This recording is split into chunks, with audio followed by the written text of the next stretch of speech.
दोस्तों, बात उस समय की है जब पंडित या ब्राह्मण धर्म, आत्मा और ईश्वर पर सवाल करने के लिए महात्मा बुद्ध के पास हमेशा आया करते थे। महात्मा बुद्ध से ज्ञान पाने या ज्ञान का मुकाबला करने की नियति से बहुत से ब्राह्मण आते रहते थे।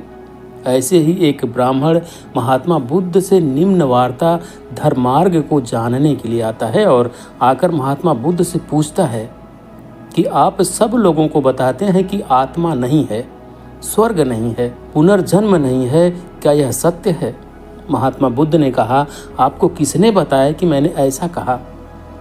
तब ब्राह्मण ने कहा, नहीं, ऐसा किसी ने नहीं बताया। तब महात्मा बुद्ध ने कहा, मैंने ऐसे कहा, यह बताने वाले व्यक्ति को आप जानते हो? ब्राह्मण ने कहा, नहीं तथागत। फिर महात्मा बुद्ध ने कहा, मुझे ऐसा कहते हुए आपने कभी सुना है? ब्राह्मण ने कहा, नहीं, पर लोगों की चर्चा सुनकर ऐसा लगता है। अगर ऐसा नहीं है तो आप क्या कहते हैं? महात्मा बुद्ध ने कहा, मैं कहता हूँ मनुष्य को वास्तविक सत्य स्वीकारना चाहिए। तो ब्राह्मण ने कहा, मैं समझा नहीं तथागत, कृपया सरल भाषा में समझाइए। महात्मा बुद्ध ने कहा, मनुष्य के पास 5 ज्ञानेंद्रियां हैं जिनकी मदद से वह सत्य को समझ सकता है। आँखें, मनुष्य आँख से देख सकता है। कान, मनुष्य कानों से सुन सकता है।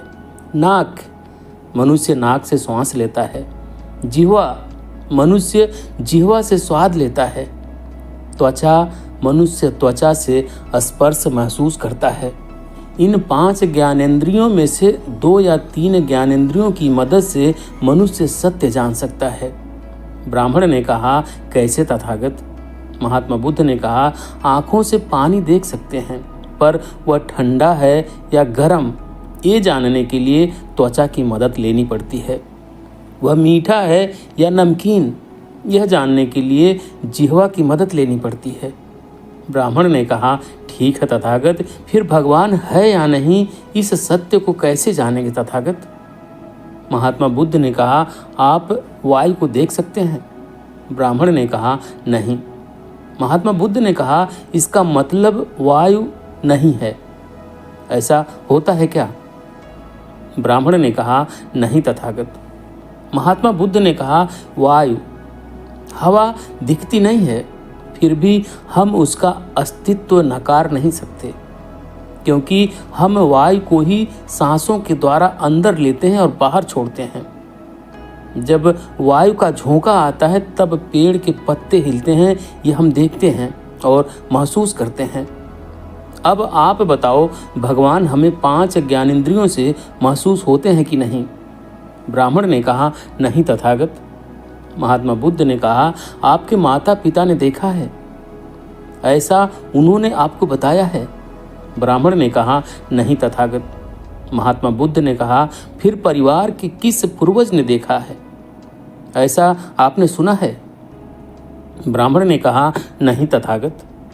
महात्मा बुद्ध ने कहा, मैं यही कहता हूँ कि जिसे आज तक किसी ने देखा नहीं, जिसे हमारी ज्ञानेंद्रियों से जान नहीं सकते, वह सत्य नहीं है, इसलिए उसके बारे में सोचना व्यर्थ है। ब्राह्मण ने कहा, वह ठीक है तथागत, पर हम जिंदा हैं, इसका मतलब हमारे अंदर आत्मा है, ये आप मानते हैं या नहीं? महात्मा बुद्ध ने कहा, मुझे बताइए, मनुष्य मरता है मतलब क्या होता है? ब्राह्मण ने कहा, आत्मा शरीर के बाहर निकल जाती है, तब मनुष्य मर जाता है। महात्मा बुद्ध ने कहा, मतलब आत्मा नहीं मरती? ब्राह्मण ने कहा, नहीं तथागत, आत्मा अमर है। महात्मा बुद्ध ने कहा, आप कहते हैं आत्मा कभी नहीं मरती, आत्मा अमर है, तो ये बताइए, आत्मा शरीर छोड़ती है या शरीर आत्मा को? ब्राह्मण ने कहा, आत्मा शरीर को छोड़ती है तथागत। महात्मा बुद्ध ने कहा, आत्मा शरीर क्यों छोड़ती है? ब्राह्मण ने कहा, जीवन खत्म होने के बाद छोड़ती है। महात्मा बुद्ध ने कहा, अगर ऐसा है तो मनुष्य कभी मरना नहीं चाहिए। दुर्घटना, बीमारी या घाव लगने के बाद भी बिना उपचार के जीना चाहिए। बिना आत्मा के मर्जी के मनुष्य नहीं मर सकता। ब्राह्मण ने कहा, आप सही कह रहे हैं। पर मनुष्य में प्राण है, उसे आप क्या कहेंगे? महात्मा बुद्ध ने कहा, आप दीपक जलाते हैं? ब्राह्मण ने कहा, हाँ तथागत।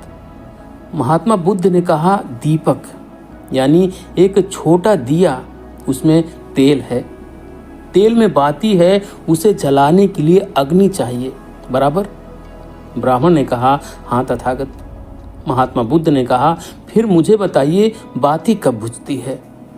ब्राह्मण ने कहा, तेल खत्म होने के बाद दीपक बुझता है, और तेल है पर बाती खत्म हो जाती है तब दीपक बुझता है। महात्मा बुद्ध ने कहा, इसके साथ तेज वायु के प्रहार से, बाती पर पानी डालने से या दिया के टूट जाने से दीपक बुझ सकता है। अब मनुष्य शरीर भी एक दीपक के समान है। अब प्राण मतलब अग्नि यानी ऊर्जा। सजीवों का देह 4 तत्वों से बना है। पहला पृथ्वी धन रूप पदार्थ यानी मिट्टी, दूसरा आप द्रव रूप पदार्थ यानी पानी और तेल, तीसरा वायु अनेक प्रकार की हवा का मिश्रण, चौथा तेज यानी ऊर्जा, ताप, उष्णता। इसमें से एक पदार्थ अलग कर देंगे, ऊर्जा और ताप का निर्माण होना रुक जाएगा, मनुष्य निष्क्रिय हो जाएगा। इसे ही मनुष्य की मृत्यु कहा जाता है। इसलिए आत्मा भी भगवान की तरह अस्तित्वहीन है।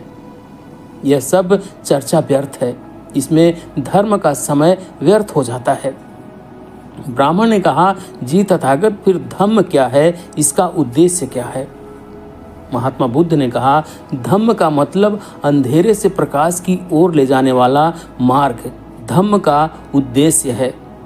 मनुष्य के जन्म के बाद मृत्यु तक कैसे जीवन जीना है, उसका मार्गदर्शन करना है। जीवन के सूत्रों को समझना और उनके उपयोग से जीवन से दुख को दूर करने का मार्ग है धम्म। प्रकृति के नियम को समझ और उसके हिसाब से जीवन के दुखों का समाधान का मार्ग है धम्म। प्रकृति की पूजा से धम्म नहीं, धम्म जिज्ञासाओं को काल्पनिक धार्मिक कहानियों द्वारा मारना नहीं। धम्म जानने का, खोजने का नाम है विज्ञान। धम्म का आधार अनुभव है, आस्था या अंधभक्ति नहीं। धम्म जानने के बाद मानने में, आस्था में नहीं है। धम्म मानव को मानव और जीवों का सहारा बनने में है। धम्म हमारा सहारा खुद बनने में है, ना ही किसी देव कृपा के इंतजार में बैठे रहने में है। धम्म का प्रथम सूत्र है, हर चीज से बड़ा है न्याय, तथा कथित ईश्वर से भी बड़ा न्याय व्यवस्था ही धम्म है।